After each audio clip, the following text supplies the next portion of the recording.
자, 오늘 우리 나의 안에 거하라 우리 네 번째 시간인데, 오늘 주시는 말씀 우리 교회에 올해 또 표어로 주신 말씀이기도 한데요, 히브리서 12장 우리 1절, 2절, 2절 말씀을 우리가 함께 받도록 하겠습니다.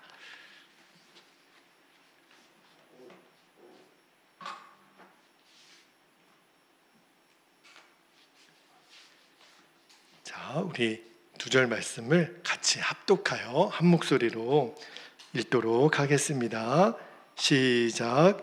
이러므로 우리에게 구름같이 둘러싼 허다한 증인들이 있으니 모든 무거운 것과 얽매이기 쉬운 죄를 벗어버리고 인내로써 우리 앞에 당한 경주를 하며 믿음의 주요 또 온전하게 하시는 이인 예수를 바라보자. 그는 그 앞에 있는 기쁨을 위하여 십자가를 참으사 부끄러움을 개의치 아니하시더니 하나님 보좌 우편에 앉으셨느니라. 아멘. 하나님 말씀입니다. 나의 안에 거하라 네 번째 주제 말씀을 나누는데, 기도했던 것처럼 우리 교회 올해 표가 뭐죠? 24시간 예수님을 바라보라. 이게 오늘 설교 제목이고 또 우리의 노래가 되고 우리의 기쁨이 되었으면 좋겠습니다. 제가 지난 그 화요일에 그 평택에 그 우리 교단에서 주관하는 그 비전교회 목회자들 대상으로 하는 세미나가 있었어요. 이름이 신바람 세미나예요. 약간은 좀 유아틱하긴 한데, 그래서 신바람 날 수 있는 세미나가 되겠구나 하고 갔는데, 제가 존경하는 유기성 목사님 오셔서 설교와 목회 주제로 말씀을 전해 주시는데, 모든 말씀이 다 은혜가 되었지만 그 중에서도 제가 다시 한번 마음으로 붙잡게 되었던 은혜 중에 하나가 이겁니다. 설교자가 전하는 말씀과 또 실제로 사는 삶에 있어서 틈이 생기는 것을 절대로 작게 여기지 말라는 말씀을 주셨어요. 설교자가 설교했다면 설교한 대로 사는 것, 그게 사실은 당연한 건데, 근데 그 말씀을 듣는데 입으로는 아멘이 됐지만 제 마음에 두려운 마음이 들더라고요. 나는 성도들에게 설교한 대로 다 살고 있을까? 만약에 설교한 대로 살지 못하면, 엄밀히 말하면 설교하면 안 되는데 나도 그렇게 살지 못하면서 성도들에게만 그렇게 살라고 말하는 목사가 되면 안 되는데, 그 두려운 마음이 생기는 거예요. 내가 하나님 말씀을 전한 대로 나는 정말 살 수 있을까? 근데 여러분, 목사님 그런 얘기를 하시더라고요.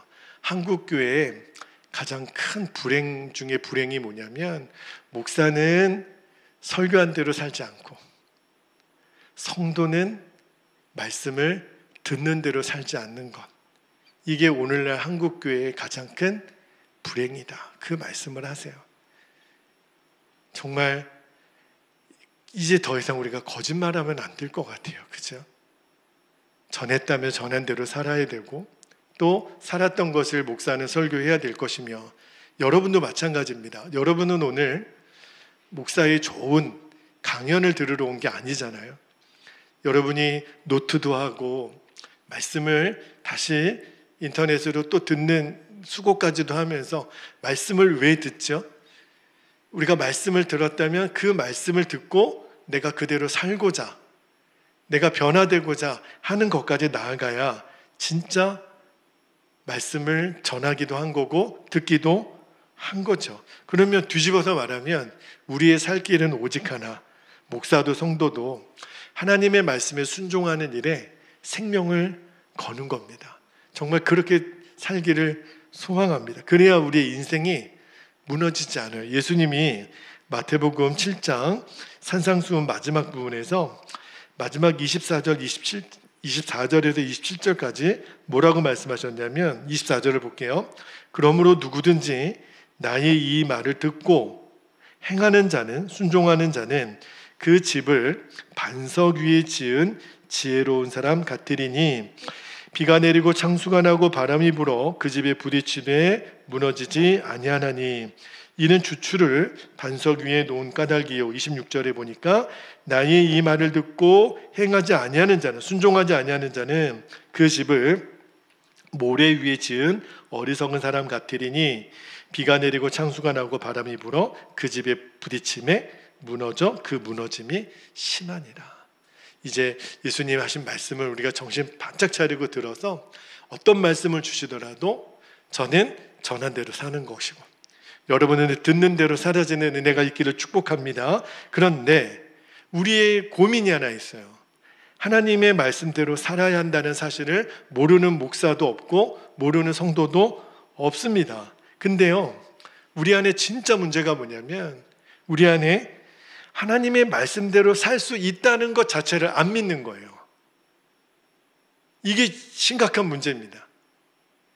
그리고 우리가 스스로 합리화하는 게 뭐냐면 어떻게 하나님의 말씀에 다 순종할 수 있어? 그게 어떻게 현실적으로 가능해? 이렇게 생각해요. 그러면 여러분 뒤집어서 생각해 보면 하나님이 우리에게 순종하지 못할 말씀을 주신 게 있을까요? 아니, 순종하지도 못할 말씀이면 왜 주셨겠어요? 그죠?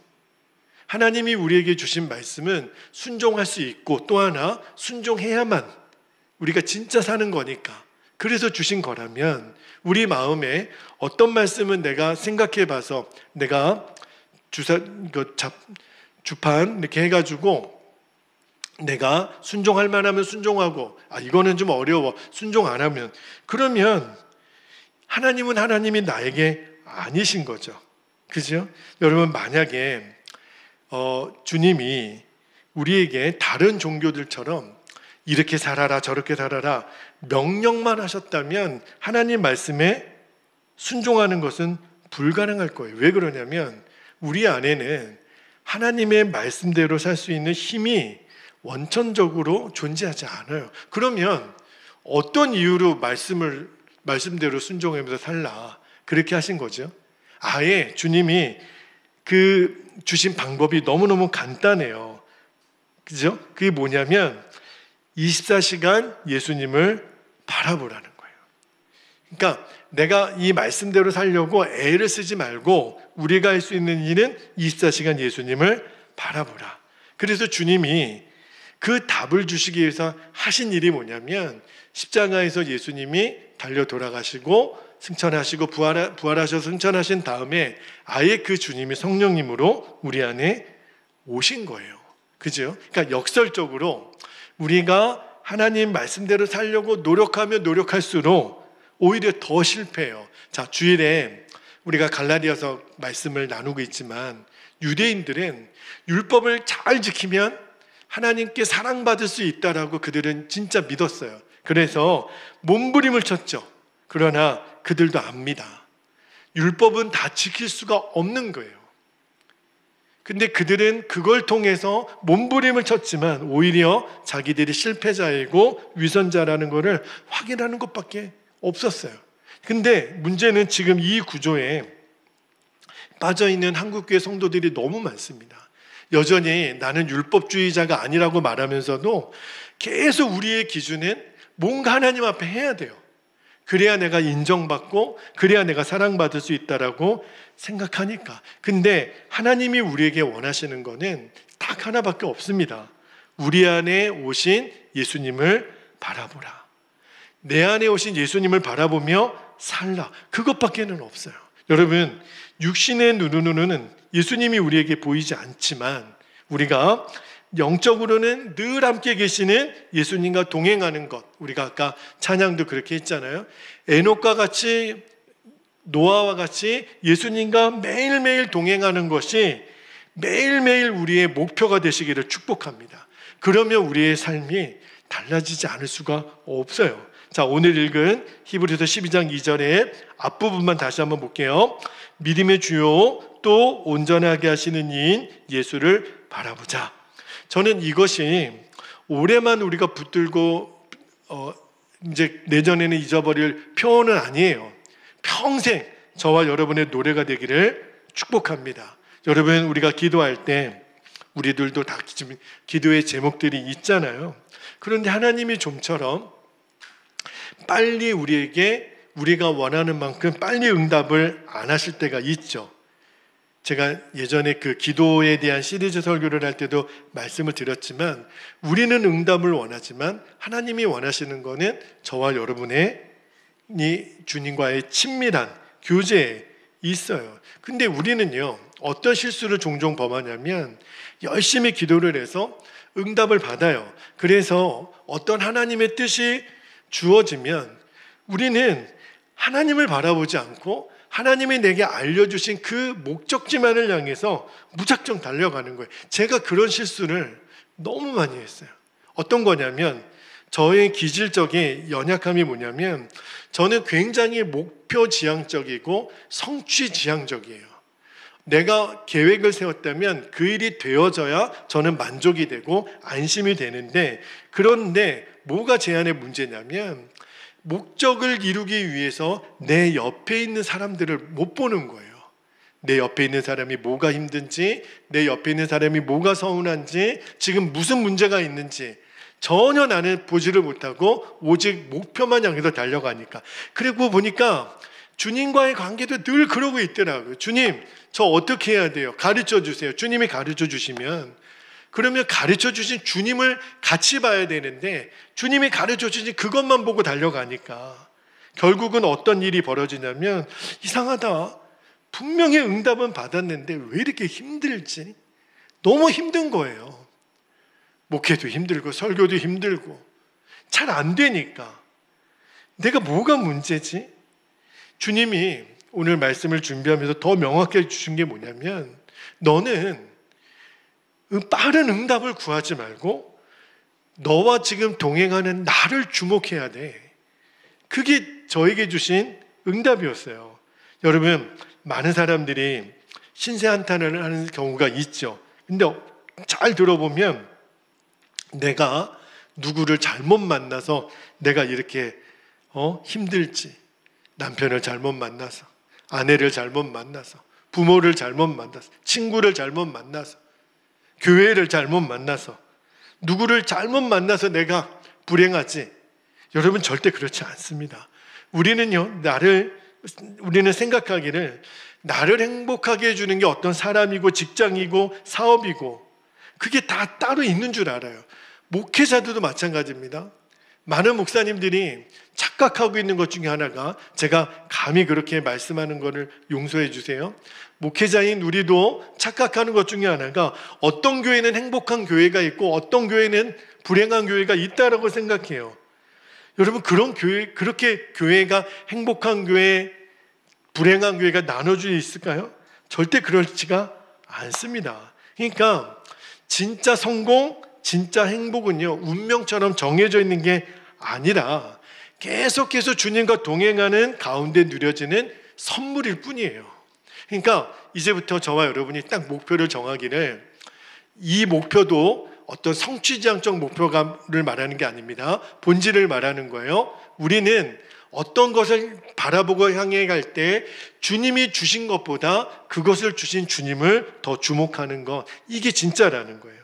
여러분, 실제로는 저런 환경 가운데도 어떻게 살 수 있을까? 저런 남편하고 저런 아내랑 저런 부모 밑에서 저런 열악한 가정에서, 열악한 직장에서 어떻게 살 수 있을까? 그런데요, 실제로 그 와중에 행복하게 사는 사람이 있어요. 대표적으로 누가 그렇죠? 요셉이 그렇죠. 요셉은요, 삐딱하게 나가도 몇 번 삐딱하게 나갈 사람이에요. 형들이 죽이려고 그랬어요. 노예로 팔았어요. 무고죄로 감옥까지 들어갔어요. 자기는 선을 베풀었는데 나를 다 사람들이 잊어버려요. 미쳐도 몇 번 미치고 정신병원에 갈 사람이 요셉이었죠. 그러나 요셉은요, 가는 곳마다 행복했어요. 그를 통해 사람들이 다 요셉 너로 인해서 우리가 복받았다라고 그렇게 고백했어요. 그러니까 환경이 어렵다고, 누구 때문에 그랬다고 핑계할 수가 없는 거예요. 요셉은 뭘 믿었죠? 진짜 행복은 어떤 운명이 아니라 내가 하나님 말씀대로 살고 하나님과 동행하는 그 믿음에서 나에게 찾아오는 선물이라고 하는 것을 요셉은 분명히 믿은 거예요. 여러분, 예수님은요, 우리에게 어디로 가면 행복할지를 가르쳐 주시지 않았어요. 길을 보여주신 분이 아니에요. 예수님은요, 자, 요한복음 14장 6절을 볼게요. 요한복음 14장 6절에 보면 예수께서 이르시되 내가 곧 뭐라 그랬지요? 길이요 그랬어요. 예수님은요, 길을 가르쳐 주신 분이 아니라 본인이 길이라고 말씀하셨어요. 그러니까 예수님을 계속 바라보고 순종하면서 사는 건, 그러니까 주님과 동행이 우리에게 답이에요. 자, 그런데 24시간 예수님 바라보자, 그렇게 말하면 부정적으로 반응하시는 분들도 있습니다. 이런 거죠. 아니, 잠도 안 자? 밥도 안 먹어? 공부도 하지 말라는 거야? 일도 하지 말라는 거야? 아이, 세상에 24시간 예수님 바라보자, 그렇게 막연한 말이 어딨어? 이렇게 말하는 사람들도 있어요. 왜 그럴까요? 우리는요, 워낙 주님과 상관없이 내 마음대로 살았기 때문에 그래요. 주님과 모든 순간에 내가 주님을 의식하고 주님과 동행하면서 사는 사람에게 24시간 예수님 바라보며 삽시다 그러면 아멘이죠.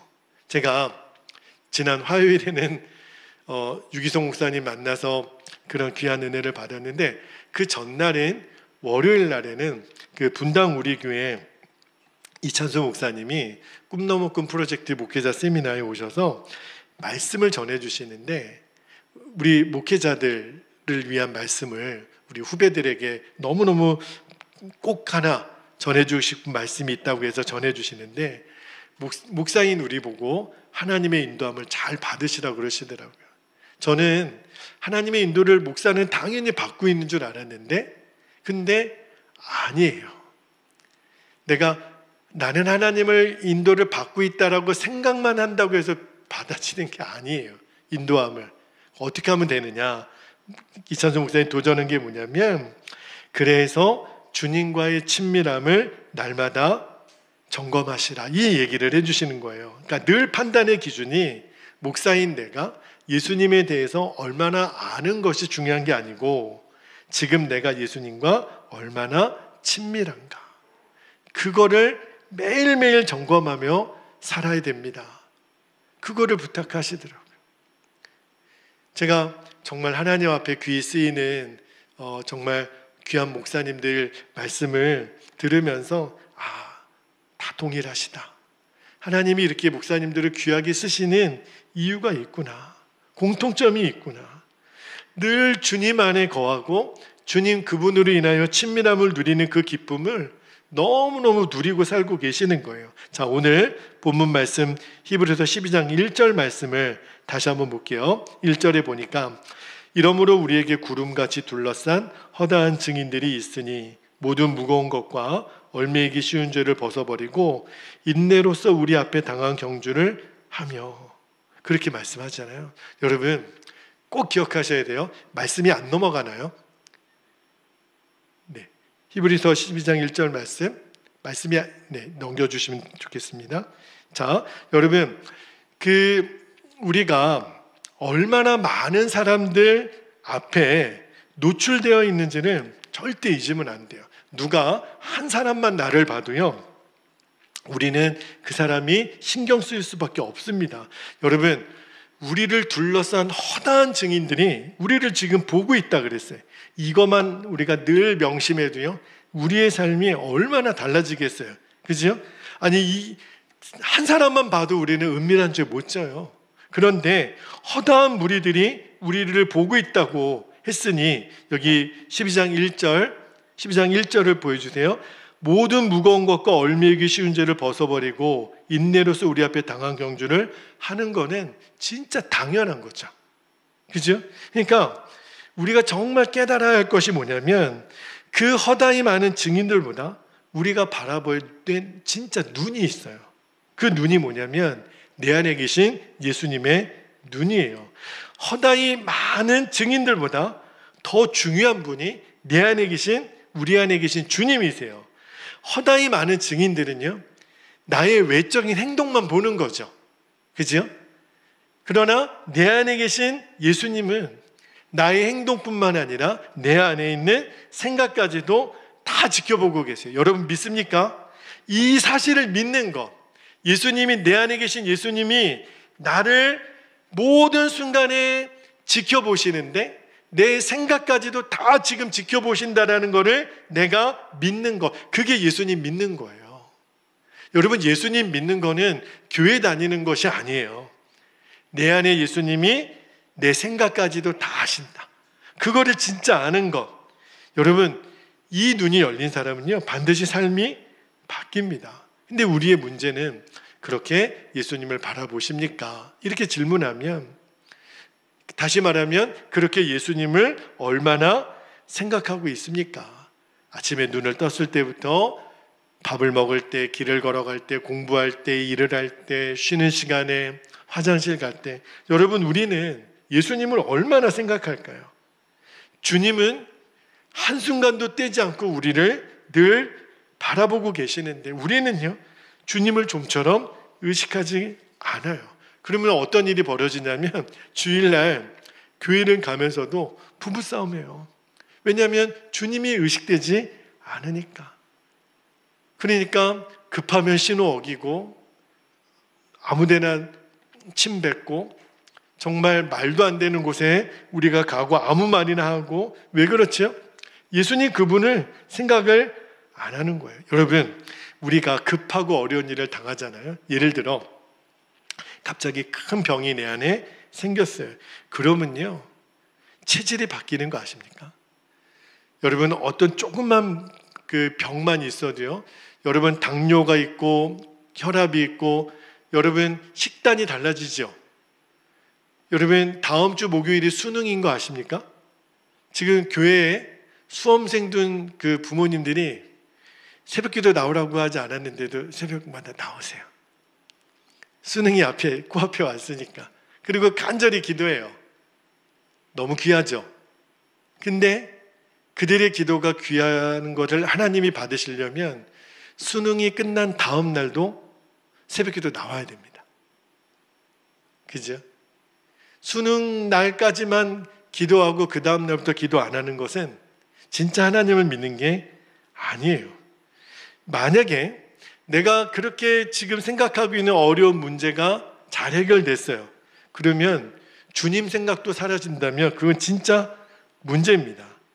여러분, 내 안에 정말 예수님이 살아계신 것을 믿는다면 그렇게 할 수 없는 거예요. 여러분, 우리가 윗사람하고 동행할 때도 얼마나 신경 쓰는 게 많아요. 제가 예전에도 한번 말씀드렸지만 부목사 시절에 담임 목사님을 모시고 그냥 성남에서 거기 분당에 있는 만나교회까지 한 15분 정도 이렇게 운전해서 모시고 가는데, 제가 보통 때 남자들은 이렇게 핸들을 두 손으로 잘 안 잡습니다. 그냥 보통 한 손으로 잡아요. 어떤 경우에는 막 손가락으로 잡을 때도 있습니다. 근데 제 뒤에 그 목사님이 타셨으니까 제가 핸들도 10시 10분 딱 잡고, 그리고 제가 이제 좌회전 하잖아요. 그러면 제가 한마디 해요. 목사님, 좌회전입니다. 왜냐하면 확 쏠리시면 안 되니까.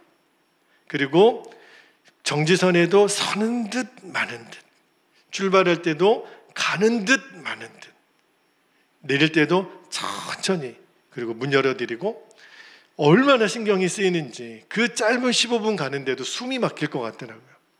얼마나 제가 의식이 되는지. 근데 목사님 데리고 다시 혼자서 교회를 다시 오는데 제가 너무 막 편한 거예요. 그런데 거의 교회로 도착할 때쯤 주님이 제 안에 그런 마음을 주시는 거예요. 너는 그렇게 담임 목사님은 의식이 되면서 나는 그렇게 의식이 안 되느냐.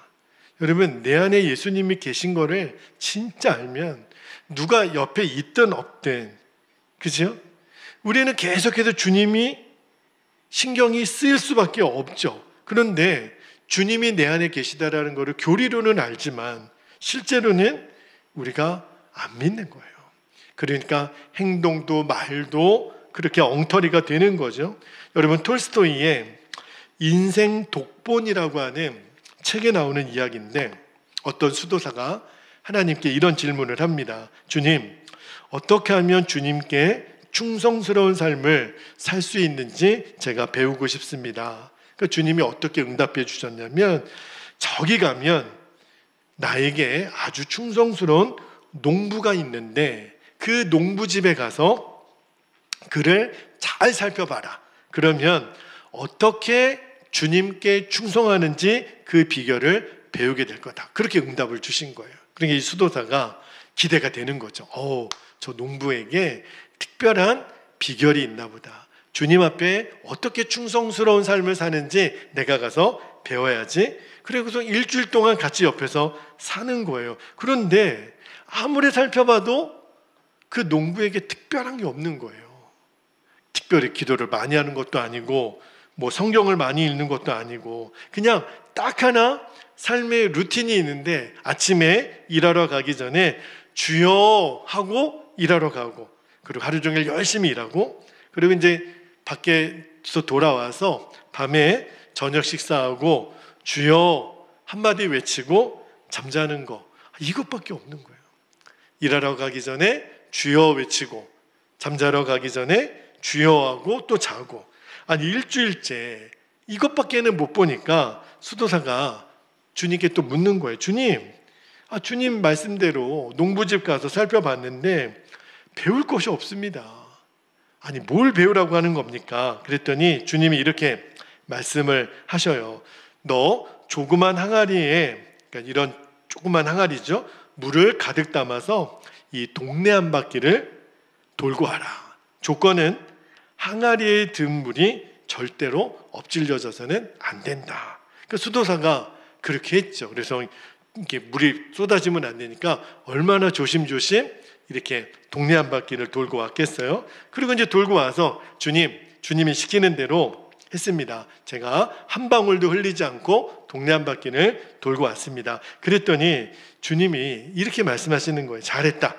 그런데 너는 물 항아리를 들고 마을을 도는 동안 나를 몇 번이나 생각했느냐 물으시는 거예요. 수도사 마음에, 아니 지금 물을 흘리면 안 되니까 온통 생각이 물 흘리면 안 돼, 물 흘리면 안 돼. 한 번도 주님 생각을 못했다는 거예요. 그러니까 주님이 뭐라고 말씀하시냐면, 그것 봐라. 너는 그 단순한 한 가지 때문에도 나를 한 번도 생각하지 못했는데 그 농부는 그렇게 바쁘게 농사를 지으면서 하루에 2번씩이나 나를 생각하고 부르고 있느니라. 그렇게 응답을 주시더래요. 그러니까 수도사가 이거였구나. 주님이 저 농부에게 가서 배우라고 한 게 이거였구나. 여러분 아침에 자리에서 딱 눈 뜨고 일어나실 때 제일 먼저 드는 생각이 뭔지 한번 점검해 보세요. 그리고 여러분의 입에서 제일 먼저 나오는 말이 무엇인지. 저는 그러려면 여러분이 어디로부터 돌아가야 되냐면, 잠자기 전에 하나님, 잠자기 전에 기렇게 오늘 밤에 기도하고 한번 주무셔 보세요. 제가 내일 아침에 눈을 뜨자마자 주님 생각이 먼저 나게 해주세요. 제가 아침에 일어나서 저의 첫 마디가 주님이 되게 해주세요. 별로 어렵지 않죠. 여러분 하루에 2번만이라도 아침에 일어날 때 주님 저 일어났어요. 밤에 주무실 때 주님 제가 주님 안에 잠들겠습니다. 그렇게만 해도요, 주님이 그렇게 기뻐하신다는 거예요.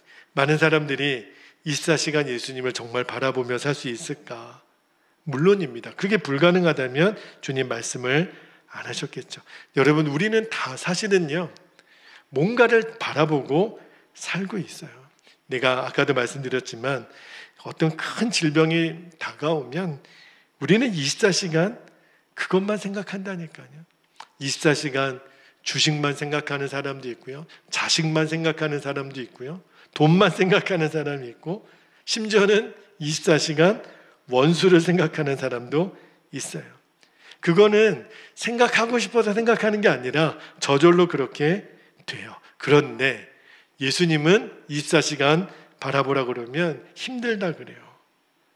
이거는 정말 기가 막힌 건데, 왜? 예수님은 내 안에 계시는데, 내 안에 예수님이 함께 계시는 거를 우리가 잊어버리는 거예요, 자꾸.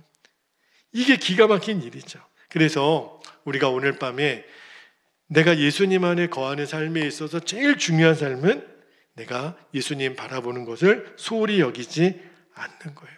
저는 우리가 아까 통성기도할 때도 기도했지만 저와 여러분에게 예수님을 바라보지 못하도록 이 비늘이 있는데, 바울도 예수님을 다메섹 도상에서 만났을 때 하나님이 그를 앞을 못 보게 하고 3일 후에 그의 눈을 보게 하시잖아요.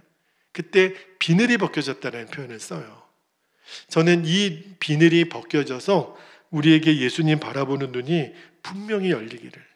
여러분, 엠마오로 가는 그 길에서 예수님이 두 제자와 동행을 하는데도 그 두 제자가 예수님을 못 알아봅니다. 언제 알아보게 되죠?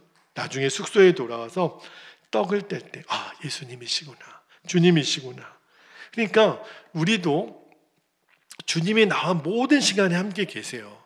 그런데 어느 누구에게는 그 주님이 계속 의식이 안 되는 거는 우리의 눈을 가리고 있는 영적인 비늘이 있는데, 그게 오늘 벗겨지는 이 밤 되기를 축복합니다. 그래서 정말 주님이시군요, 그렇게 우리가 경험하기를 원하는데, 한 가지 예화만 드리고 말씀을 마치겠는데, 1850년에 12월 6일 주일입니다. 어느 한 겨울 주일인데 영국의 콜체스터라고 하는 어느 작은 도시에서 눈보라가 심하게 몰아치는 날, 주일인데 눈이 너무 많이 와서 교통이 두절된 거예요. 그래서 어느 한 소년이 자기가 원래 다니던 장로교회가 있었는데, 그래서 눈이 너무 많이 와가지고 갈 수가 없는 거예요. 그래서 집에서 가장 가까운 그곳에 감리교회가 있었는데 할 수 없이 거기를 갔습니다. 평상시에는 감리교회를 안 갔대요. 왜냐하면 감리교회에 대한 좀 선입견이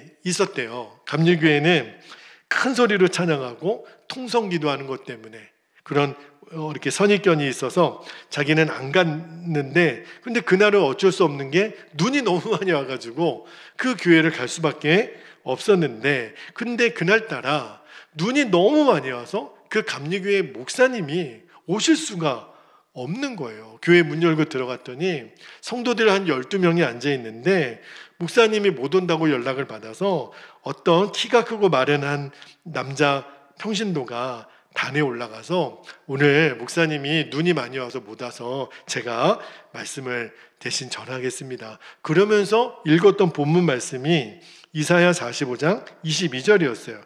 그 말씀만 한번 읽어드릴게요. 땅의 모든 끝이여 내게로 돌이켜 구원을 받으라. 나는 하나님이라. 다른 이가 없느니라. 요 이사야 45장 22절 말씀을 읽어주고, 그리고 설교를 하는데 설교 준비가 됐겠어요? 아침에 목사님이 못 온다고 아침에 연락이 왔는데, 그러니까 뭐 이 성경 말씀 저 성경 말씀을 막 인용을 하는데, 근데 막 땀을 뻘뻘 흘리는 거예요. 그러면서 말하기를, 그 깡마른 평신도 성도님이 이렇게 말씀을 하시더래요. 여러분, 성경은 하나님을 앙망하라고 하셨습니다. 앙망한다는 것은 바라보는 것 아닙니까? 본다는 것은 결코 어려운 일이 아닙니다. 우리가 어떤 것을 보기 위해서 다리를 들어야 하거나 손가락을 움직일 필요도 없습니다. 그저 바라보기만 하면 됩니다. 우리는 보는 방법을 배우기 위해 대학 같은 곳에 다니며 고등교육을 받을 필요도 없습니다. 어린아이도 볼 수 있습니다. 문제는 모두 자기 자신만을 바라본다는 것입니다. 봐야 아무 소용도 없는 자기 자신을 바라보고 문제가 해결되겠습니까? 결코 그렇지 않습니다. 예수님을 보십시오. 지금 당장 예수님을 바라보십시오. 이렇게 설교를 하더래요. 떠듬떠듬. 근데 이분이 말씀을 전하다가 막 오버하기 시작하는 거예요. 마치 본인이 예수님의 감정으로 예수님이 하신 말씀처럼 막 흥분하더니 뭐라고 얘기하기 시작하셨냐면, 저 위를 쳐다보면서 나를 바라보라, 나는 십자가에 매달렸노라. 나를 바라보라, 나는 핏방울을 떨어뜨리고 있노라. 보라, 나는 죽어 장사되었다. 나를 바라보라, 나는 다시 살아났노라. 나는 승천했노라. 나는 아버지 오른편에 앉아있노라. 나를 바라봐라, 오 나를 바라보라. 그러니까 예수님이 전하시는 말씀을 이렇게 대언하듯이 한 거죠. 그런데 그 예배에 아까 눈이 너무 많이 와서 할 수 없이 장로교회에 다니다가 오늘만 이 감리교회에 와서 예배드리는 청년이 하나 있었다 그랬잖아요. 근데 그 청년의 아버지도 목사님이고 할아버지도 목사님이세요. 근데 그 평신도가 말하는 거 계속 예수님 바라보라 이렇게 설교하니까 이런 생각이 들더래요. 나는 예수님을 바라보고 있는가? 하나님을 앙망하는 자가 구원을 얻으리라 그랬는데 나는 과연 예수님을 바라보기 때문에 구원의 확신과 감격이 있는가? 그러니까 너무 그런 확신이 안 들어서 마음이 괴롭더래요. 그런데 그 평신도가 쳐다보기만 하라, 바라보기만 하라. 그러니까 그 말씀이 막 가슴속에 너무 막 와닿더래요. 내가 왜 이전에는 이 사실을 몰랐을까? 그런데 이제 그 말씀을 전하는 그 평신도가 자, 여기까지가 말씀 이제 끝이 된 거예요. 그런데 이제 더 이상 어떻게 설교를 이어갈 막 이렇게 좀 더듬더듬 망설이고 있다가 보니까 우리 교회 청년이 아닌 웬 청년이 저 뒤에 앉아 있는 거를 그제서야 본 거예요. 그래서 그 청년을 보면서 손가락으로 가리키면서 뭐라고 얘기하냐면 이봐요 젊은이, 자네는 지금 참 비참해 보이는군. 뭐 하시오? 예수를 바라보시오. 지금 예수를 바라보시오. 그러니까 이 청년이 약간 엉거주춤 일어나려다가 퍼석 주저앉았대요. 너무너무 놀라고 당황해서 자기를 가리키면서 예수를 바라보시오. 지금 당장 예수를 바라보시오. 얼마나 놀랬겠어요. 그런데 이 청년이 그 순간 예수님을 바라보는 눈이 정말 열리더래요. 그리고 그날 이후로 평생토록 예수님을 바라보며 살게 되는 영국이 낳은 최고의 위대한 설교자 찰스 스펄전 목사님이 그때 탄생하게 됩니다. 그 무명의 성도인 그 분의 예수를 지금 당장 바라보시오. 그 한마디 말 때문에 나중에 스펄전 목사님이 이렇게 간증을 했어요. 나는 구원받는 방법을 단번에 보았다. 어두움은 물러갔고 나는 태양을 본 것이다. 나는 앉은 자리에서 봄이 온 것처럼 포근함을 느꼈고 이 감리교 형제들과 함께 흥분하여 소리치고 싶었다. 나는 용서받았다. 그렇게 이제 스펄전 목사님 일기에 쓰세요. 여러분, 이제 말씀을 마칠게요. 우리도 예수님 바라보는 눈만 뜨이면 모든 문제, 모든 방황은 끝이 납니다. 은밀한 죄를 이기기가 어렵다고 말들 하지만 그러나 거짓말이에요. 예수님을 안 바라보기 때문에 죄 짓기가 어려운 거죠. 여러분, 예수님 바라보면 죄 짓기가 어렵게 됩니다. 안 바라보니까 죄를 쉽게 짓는 거죠. 그러니까 내 본성이 바뀌는 게 아니라 주님을 바라보기 때문에 죄를 지을 수가 없는 거예요. 제가 아까 요셉 이야기를 했잖아요. 보디발의 아내가 뭐라고 얘기했냐면 이 집에 너와 나 외에는 아무도 없다고 얘기를 하죠. 그때 요셉이 뭐라 그래요? 내가 어찌 하나님 앞에 득죄하리요. 하나님이 계시다라는 거예요. 그러니까 요셉은 계속 하나님을 바라보았기 때문에 은밀한 죄를 짓기가 더 어려운 사람이 된 거죠. 그래서 오늘 정말 기도하기를 원하는 게 아까 엠마오 가는 그 길에 두 제자가 왜 예수님과 동행하면서도 예수님을 못 알아봤을까? 우리는 어떨까요? 우리는 지금 이 세상을 살아가면서 지금 나와 함께 계시는 예수님이 정확하게 여러분 보이십니까? 지금 주님과 동행하는 그 감각이 느껴지십니까? 만약에 거기에 주저함이 있고 내가 그렇다라고 말하기가 어렵다면 여러분 이제 오늘 주님이 그 비늘을 벗겨주시는 밤이 되기를 축복합니다. 정말 스펄전 목사님의 인생을 바꿨던 주님을 바라보는 눈만 열리면 그러면 돼요. 그러면 우리의 인생은 완전히 달라집니다. 이제 우리 함께 기도할 때 허락하신 세 가지 기도 제목을 우리가 이렇게 붙잡고 기도하기를 원하는데 자, 첫 번째입니다. 주님을 바라보며 사는 것이 내 삶의 이유가 되기를 원합니다. 그리고 매일매일의 기쁨이 되게 하옵소서. 이게 정말 우리의 기도 제목이 되었으면 좋겠어요. 두 번째는 주 예수님으로 말미암아 말씀대로 살아가는 기적이 내 마음 심령에서부터 일어나게 하소서. 목사는 전한 대로 살고 성도는 듣는 대로 사는 것. 정말 그것이 저와 여러분의 간증이 되기를 축복합니다. 마지막 세 번째는 내 안에 있는 이 비늘이 벗겨지는 거예요. 그리고 주님을 바라보는 눈이 완전히 열려서 내게 주님 바라보는 일이 더 분명한 실제가 되기를, 우리가 이 세 가지 기도 제목을 이 시간 붙잡고 주님의 이름을 간절히 부르신 후에 우리 함께 통성으로 기도하겠습니다. 주여